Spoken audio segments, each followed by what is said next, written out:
मुंबईची अवस्था आज काय झाली आहे ते समजून घ्या.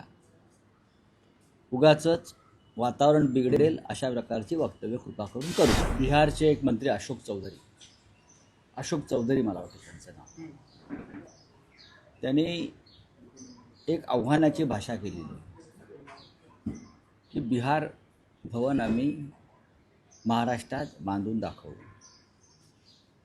बघा, हा देश सगळ्यांचा आहे. भारतीय संविधानानं प्रत्येकाला देशांतर्गत कुठेही फिरण्याची, राहण्याची,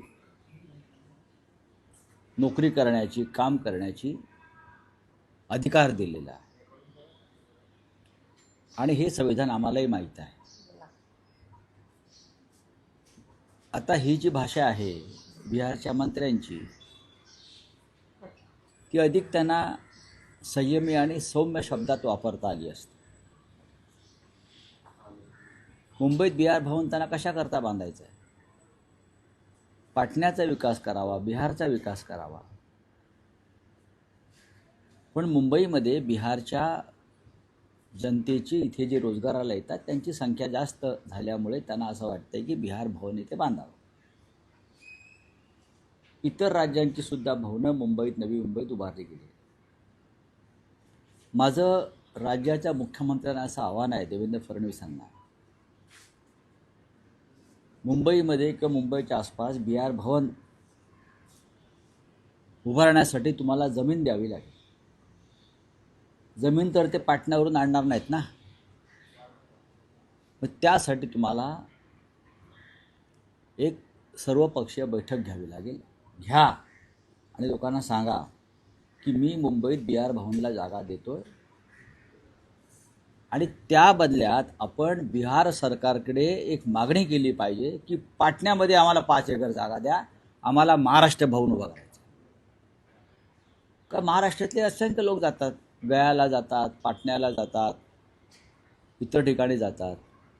आम्हालाही 30 माळ्याचं महाराष्ट्र भवन पाटण्याला उभारण्याची संधी मिळावी. ही सांस्कृतिक देवाणघेवाण आहे असं मी मानतो. बिहारी बांधव जर आमचे असतील तर मराठी बांधवांना तुम्ही तिकडे स्वीकारलं पाहिजे. ही सांस्कृतिक देवाणघेवाण आहे आणि ती संपूर्ण देशभरात असायला हवी. फक्त मुंबईवरच आक्रमण का? मुंबईत जागा हवी असेल तर गौतम अडाणीकडून घ्यावी